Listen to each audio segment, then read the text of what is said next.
സുഹൃത്തുക്കളെ, ഞങ്ങളെ സന്തോഷിപ്പിക്കാനും ചിരിപ്പിക്കാനും ഇനി ആരും ഉണ്ടാവില്ല അധികം. കാരണം അവരൊക്കെ ഓരോ തിരക്കിലാണ്.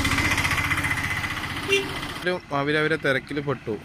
ഇനി കുറച്ച് കാലം കഴിഞ്ഞാൽ നമ്മളെ ഒന്ന് സന്തോഷിപ്പിക്കാൻ ആരും ഉണ്ടാവില്ല. നിങ്ങളുടെ സന്തോഷം നിങ്ങളുടെ കയ്യിൽ തന്നെയാണ്. അതുകൊണ്ട് നമ്മൾ സ്വയം ചിരിക്കുക, സ്വയം സംസാരിക്കുക, ദൈവത്തിൻ്റെ അടുത്ത് കൂടുതൽ അടുക്കാൻ ശ്രമിക്കുക. എന്നാൽ മാത്രമേ നമുക്ക് സമാധാനം ഉണ്ടാവുള്ളൂ. അതെപ്പോഴും ചിന്തിക്കുക.